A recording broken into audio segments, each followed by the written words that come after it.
जय श्री कृष्णा। राधे राधे। आज हम सुन रहे हैं अधिक मास महात्म्य के अध्याय 20 की पावन कथा। सर्वप्रथम भगवान का ध्यान करते हुए सभी बोलिए ओम नमो भगवते वासुदेवाय नमो नमः। ओम श्री कृष्णाय नमो नमः।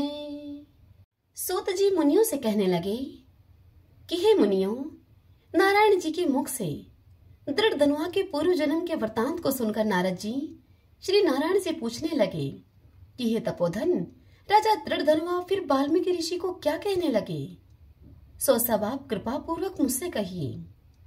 तब नारायण जी बोले कि हे नारद, राजा दृढ़ धनुआ वाल्मीकि ऋषि से कहने लगा कि हे मुने, यह मोक्ष देने वाला पुरुषोत्तम मास, इस पुरुषोत्तम मास का व्रत कैसे करना चाहिए और कैसे तथा किसकी इसमें पूजा करनी चाहिए और इसकी विधि क्या है, सो आप कृपा करके सब लोगों के हित के लिए मुझसे कहिए। तब वाल्मीकि मुनि राजा दृढ़ धनुआ से कहने लगे कि हे राजन, ब्रह्मा मुहूर्त में उठकर पार ब्रह्मा का चिंतन करके सोच आदि के लिए जाएं, फिर स्नान प्राणायाम आदि करके संध्या वंदन करके जब तक सूर्य का दर्शन न हो गायत्री का जप करते रहें और फिर सूर्य के मंत्रों से सूर्य को अर्घ देवें और सायंकाल को अपने पैरों तथा भूमि को नमस्कार करें। फिर यस्य स्मृत्या इस मंत्र से प्रार्थना करें। जो ब्राह्मण श्रद्धा से विधि पूर्वक संध्या करता है उसको तीनों लोकों में कुछ भी कठिन नहीं है। यह सब कृत्य दिन के पूर्व भाग का है। इस प्रकार नित्य कर्म करके हरि का पूजन आरंभ करें। फिर वर्ती पुरुष शुद्ध होकर वाणी को नियम में करके शुद्ध गोल चकोर गोबर से लिपी हुई भूमि पर व्रत की सिद्धि के लिए चावलों से 8 दल वाला कमल बनाए। फिर स्वर्ण चांदी या फिर तांबे अथवा मिट्टी का छिद्र रहित नवीन शुद्ध कलश लेकर उस मंडल के ऊपर उस कलश को स्थापित करें। फिर उस कलश में तीर्थ का जल भर दें। इस प्रकार कलश स्थापना करके उसमें सभी तीर्थों को आवाहन करें। गंगा, गोदावरी, कावेरी, सरस्वती, मेरी शांति के लिए, पापों का नाश करने के लिए आप यहाँ आओ।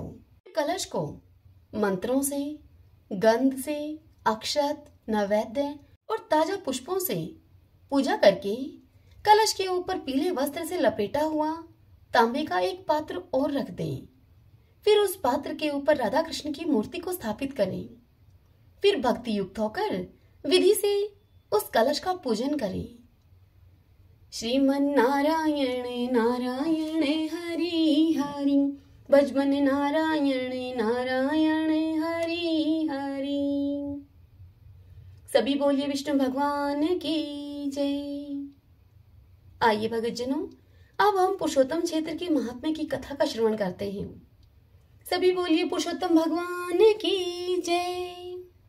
जैमिनी जी इस कथा को सुनाते हुए मुनियों से कहते हैं कि हे मुनि श्रेष्ठ, तदंतर श्रद्धा से युक्त प्रस्तुत किए हुए उपचारों के द्वारा बलभद्र, श्री कृष्ण और सुभद्रा जी का पूजन करें और उसके बाद जैसे पहले मंदिर से ले आते हुए उत्सव किया गया था उसी प्रकार से महान उत्सव करके उन सब भगवत स्वरूपों को पुनः दक्षिणाभिमुख लेकर जाएं।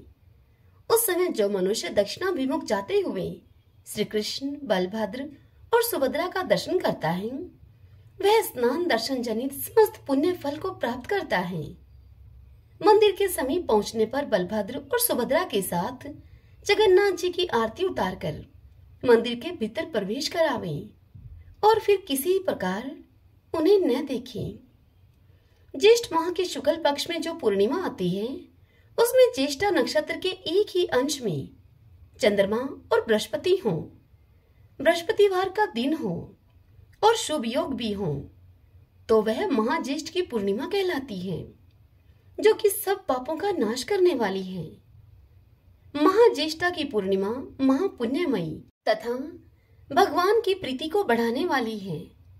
उस तिथि में करुणा सिंधु देवेश्वर जगन्नाथ जी का पूजन और उनके स्नान का दर्शन करके मनुष्य पाप राशि से मुक्त हो जाता है।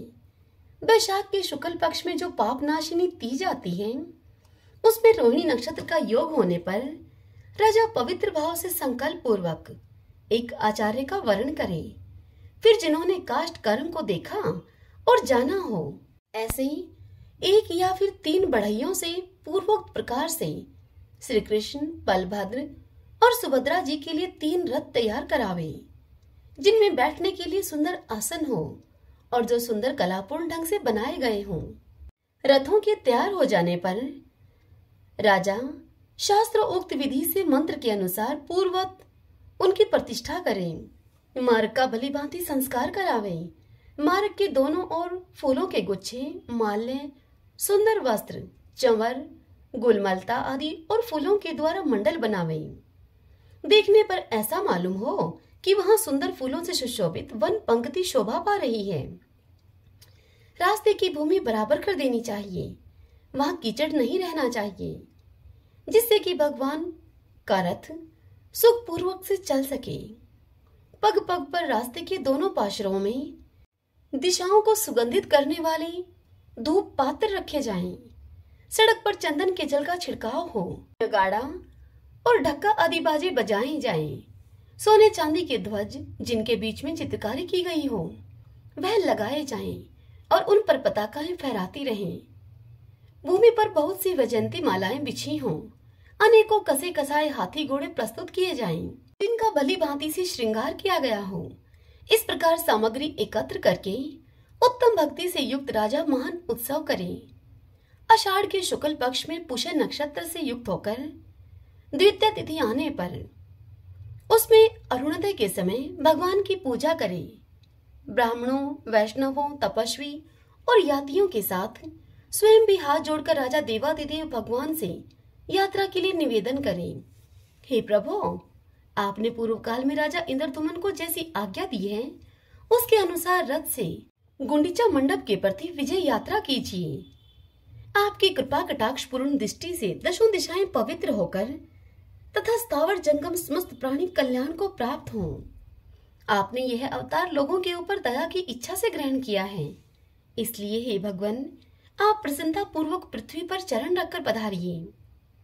इसके बाद कुछ लोग मंगला गीत गावें, कोई जय जयकार करें और कोई चिदम ते पुंडरीकाक्ष इत्यादि मंत्र का उच्च स्वर से जप करें। सूत, मागध आदि हर्ष में भरकर भगवान के पवित्र यश का गान करें।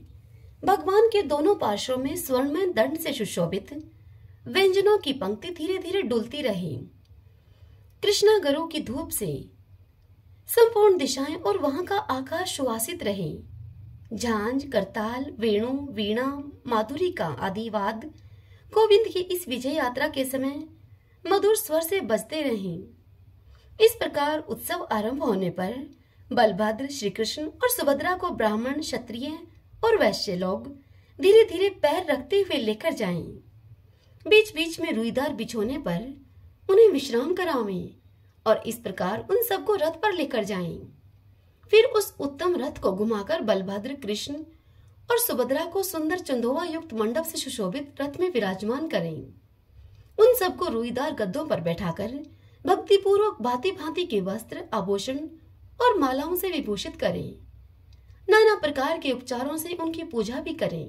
उस समय रथ पर विराजमान होकर यात्रा करते हुए श्री जगन्नाथ जी का जो लोग भक्ति पूर्वक दर्शन करते हैं उनका भगवान के धाम में निवास होता है। भगवान श्री हरि के उस उत्सव का महात्म्य क्या बतलाऊं, जिनके नाम का संकीर्तन करने मात्र से ही 100 जन्मों का पाप नष्ट हो जाता है। रथ में स्थित होकर महावेदी की ओर जाते हुए उन पुरुषोत्तम श्री कृष्ण, बलभद्र और सुभद्रा जी का दर्शन करके मनुष्य अपने करोड़ों जन्मों के पापों का नाश कर लेता है। मेघों के द्वारा जल की वर्षा के संयोग से रथ का मार्ग जब कीचड़ युक्त हो जाता है उस समय भी वह श्री कृष्ण की दिव्य दृष्टि पड़ने से समस्त पापों का नाश करने वाला होता है। उस पंकिल रथ मार्ग में जो उत्तम वैष्णव भगवान को साष्टांग प्रणाम करते हैं वे अनादिकाल से अपने ऊपर चढ़े हुए पाप पंख को त्याग करके मुक्त हो जाते हैं। जो भगवान वासुदेव के आगे जय शब्द का उच्चारण करते हुए स्तुति करते हैं वे भांति भांति के पापों पर निसंदेह विजय पा जाते हैं। जो श्रेष्ठ पुरुष वहां पर नृत्य करते और गाते हैं वे उत्तम वैष्णवों के संसर्ग से मोक्ष को प्राप्त कर लेते हैं। जो भगवान के नामों का कीर्तन करता हुआ उस यात्रा में साथ साथ चलता है तथा गुंडीचा नगर को जाते हुए श्री कृष्ण की ओर देखकर भक्तिपूर्वक जय श्री कृष्ण, जय कृष्ण, जय कृष्ण इस प्रकार नाम का उच्चारण करता है, वह माता के गर्भ में निवास करने का दुख कभी नहीं भोगता। जो मनुष्य रथ के आगे खड़ा होकर चंवर, व्यंजन, फूल के गुच्छों अथवा वस्त्रों से भगवान पुरुषोत्तम को हवा करता है, वह ब्रह्मालोक में जाकर मोक्ष पाता है। जो पवित्र शास्त्र नाम का पाठ करते हुए रथ की प्रदक्षिणा करते हैं, वे भगवान विष्णु के समान होकर वैकुंठ धाम में निवास करते हैं। जो मनुष्य भगवान श्री कृष्ण के उद्देश्य से दान करता है, उसका वह थोड़ा भी दान मेरु दान के समान अक्षय फल देने वाला होता है। जो भगवान के आगे रहकर उनके मुखारविंद का दर्शन करते हुए पग पग पर प्रणाम करते हैं और मार्ग की धूलि या कीचड़ में लौटते हैं, वे क्षण भर में मुक्ति रूपी फल को पाकर श्री विष्णु के उत्तम धाम में जाते हैं। इस प्रकार बलभद्र और सुभद्रा के साथ भगवान श्री कृष्ण उत्तम रथ पर विराजमान होकर चारों दिशाओं को प्रकाशित करते हुए और अपने अंगों का स्पर्श करके बहने वाली वायु के द्वारा समस्त देहधारियों के पापों का नाश करते हुए यात्रा करते हैं। वे बड़े दयालु और भक्तों के पालक हैं। जो अज्ञानी और अविश्वास के पात्र हैं, उनके मन में भी विश्वास उत्पन्न करने के लिए भगवान विष्णु प्रतिवर्ष यात्रा प्रारंभ करते हैं। इस प्रकार गुंडीचा नगर में जाकर भगवान विंदु तीर्थ के तट पर 7 दिन तक निवास करते हैं, क्योंकि प्राचीन काल में उन्होंने राजा इंद्रदुमन को यह वरदान दिया था कि मैं तुम्हारे तीर्थ के किनारे प्रतिवर्ष निवास करूंगा। मेरे वहां स्थित रहने पर सभी तीर्थ उसमें निवास करेंगे।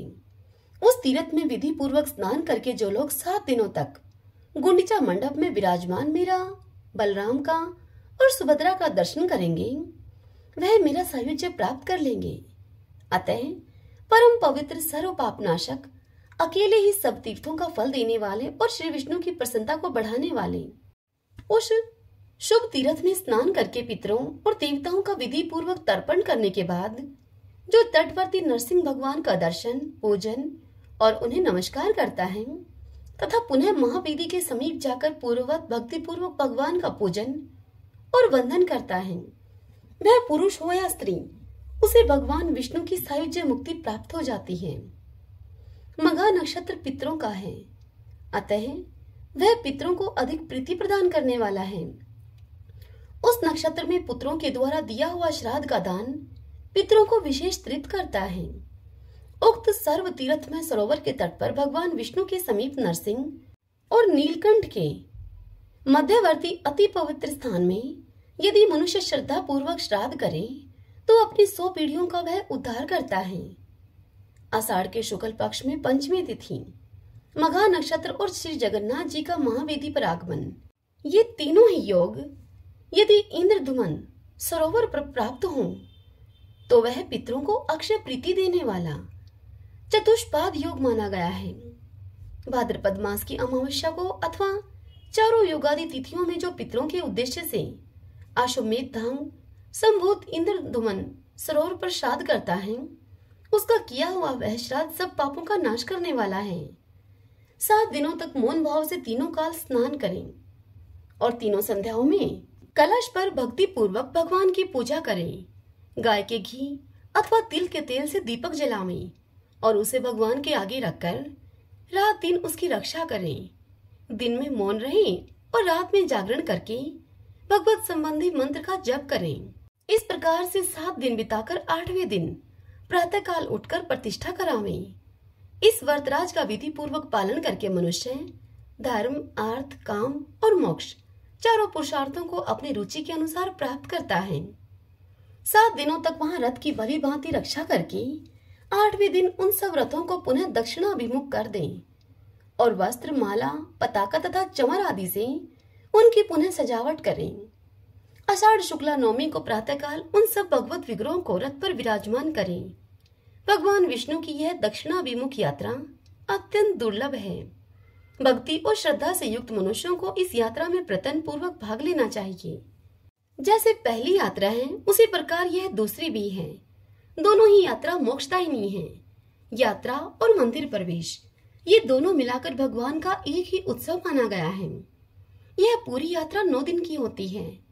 जिन लोगों ने 3 अंगों वाली इस यात्रा की पूर्णतः उपासना की है, उन्हीं के लिए यह महावेदी महोत्सव संपूर्ण फल देने वाला होता है। गुंडीचा मंडप से रथ पर बैठकर दक्षिण दिशा की ओर आते हुए श्री कृष्ण, बलभद्र और सुभद्रा का जो दर्शन करते हैं, वे मोक्ष के भागी होते हैं, अर्थात भगवान के वैकुंठ धाम में जाते हैं। हे मुनिवरों, इस प्रकार से मैंने तुम्हें महावेदी महोत्सव का वर्णन किया, जिसके कीर्तन करने मात्र से मनुष्य निर्मल हो जाता है, जो प्रतिदिन प्रातः काल उठकर इस प्रसंग का पाठ करता है, अथवा जो मनुष्य इस पाठ को सावधान होकर सुनता है और भगवत प्रतिमा का चित्र लेकर भी उसे रथ पर बैठाकर भक्ति भाव से इस रथ यात्रा को संपन्न करता है, वह भी भगवान विष्णु की कृपा से गुंडीचा महोत्सव के फल स्वरूप वैकुंठ धाम में जाता है। हरि ओम तत्सत। श्रीमन्नारायण नारायण हरि हरि, भजमन नारायण नारायण हरि हरि। श्री कृष्ण गोविंद हरे मुरारी, हे नाथ नारायण वासुदेव। श्री कृष्ण गोविंद हरे मुरारी, हे नाथ नारायण वासुदेव। श्री कृष्ण गोविंद हरे मुरारी, हे नाथ नारायण वासुदेव। सभी बोलिए विष्णु भगवान की जय, भगवान श्री कृष्ण की जय। आशा करती हूँ आज की ये कथा आपको पसंद आई होगी। हरे कृष्णा।